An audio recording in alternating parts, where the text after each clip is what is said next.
Problem 4. The function f is twice differentiable for x is greater than 0 with f of 1 equals 15 and f double prime of 1 equals 20. Values of f prime, the derivative of f, are given for selected values of x in the table above. Part A. Write an equation for the line tangent to the graph of f at x equals 1. Use this line to approximate f of 1.4. So I need to do two things. We're going to write an equation of a tangent line, and they're going to use that line to approximate f of 1.4. So writing an equation of a tangent line is y equals mx plus b. And to get the slope, we need the derivative at 1. Well, they nicely gave me the derivative at 1. It's 8, so we know the slope is 8. And then they actually gave me the x and the y value. They said f of 1 was equal to 15. So we've got 15 for my y value and 1 for my x value. So I'm going to get 15 equals 8 plus b. If I solve for b, I get b equals 7. So the equation of my tangent line is going to be y equals 8x plus 7. And then they ask me to use this line to approximate f of 1.4. So I'm going to do y of 1.4, plug in 1.4 for my x. 8 times 1.4 plus 7 will be 18.2. So that part was worth 2 points. 1 point if you got the tangent line, and then 1 point if you got the correct approximation. Okay, part B. Use a midpoint Riemann sum with two subintervals of equal length and values from the table to approximate the integral from 1 to 1.4 of f prime, and then use the approximation for that integral to estimate the value of f of 1.4. Show the computations that lead to your answer. So use a midpoint Riemann sum, use it to find the estimate, and show computations. All right, so first thing we're going to do is a midpoint Riemann sum. I know that I need to get from 1 to 1.4, and 1 minus 1.4 is 0.4, so I have to cover a distance of 0.4 in two subintervals, which means I'm going to go by 0.2s. So notice there's only two subintervals that I have to worry about. So doing a midpoint Riemann sum, the distance between each is 0.2. And then midpoint Riemann sum, halfway in between 1 and 1.2 is 1.1. So we'll find f prime of 1.1, and then plus f prime halfway in between 1.2 and 1.4 is 1.3.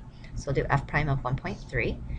And then when I do that, 0.2, f prime of 1.1, if I look it up in my chart, is 10. And then f prime of 1.3 is 13. So that will give me 0.2 times 23, and 0.2 times 23 is equal to 4.6. So that is, oh, and then I'm not done. So I did the midpoint Riemann sum. Now it says to use that to estimate the value of f of 1.4. Okay, so I'm going to reset up my integral right here. We had 1 and 1.4 of f prime.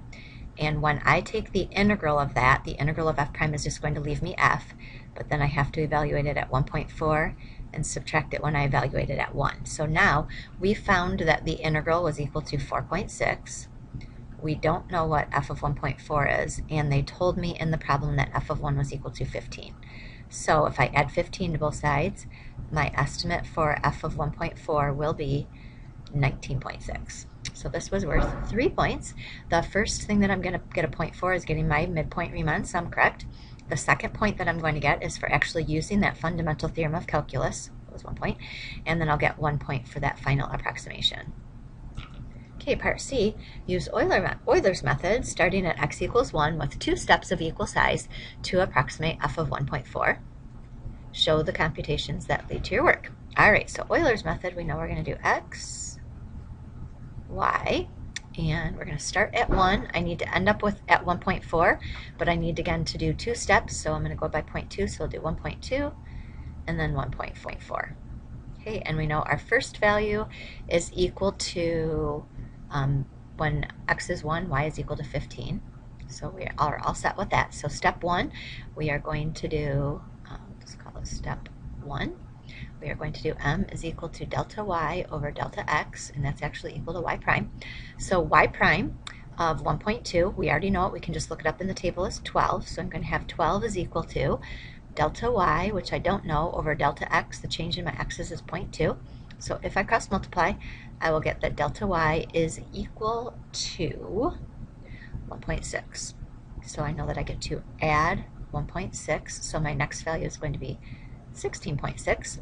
So then step 2 is again going to be y prime is equal to delta y over delta x. Y prime this time, if I'm looking at my new x value right now is 1.2, so if I look up 1.2 in my chart, my derivative is 12. And then delta y we don't know. Delta x again is the step size, which is 0.2. So once again, if I cross multiply, I will get that delta y is equal to 2.4. So now I'm going to add 2.4 to my 16.6, and that leads me to 19.0. So that is it. I did show all of my computations. That would have been worth 2 points if I did Euler's method with 2 steps, so I actually showed my steps. I'm going to get a point, and then if I found the answer of 19, I would have gotten another point. All right, part D, write the second degree Taylor polynomial for f about x equals 1.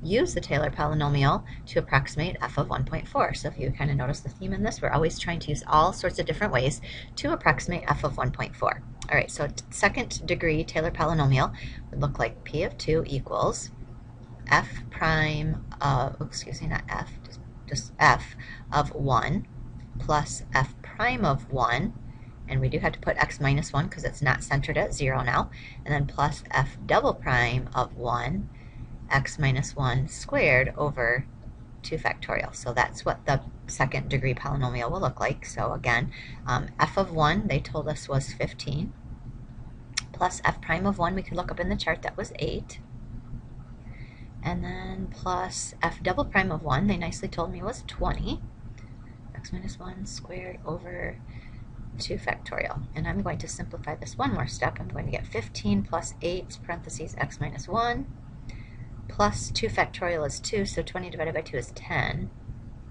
Okay, so that's my Taylor polynomial, and they said, so I did step 1.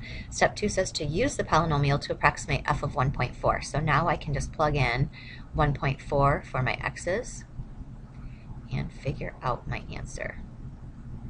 Okay, so I'm now going to have 15 plus 8 times 0.4 plus 10 times 0.4 squared. So I'll get 15 plus 8 times 0.4 is 3.2. You might need to go off on your paper and do a little bit of calculating if you need to. And then 10 times 0.4 squared is going to be 1.6. And if I add all three of those together, I am going to get 19.8 for my approximation. Okay, that was worth 2 points, even though it seemed like I did a lot of work there.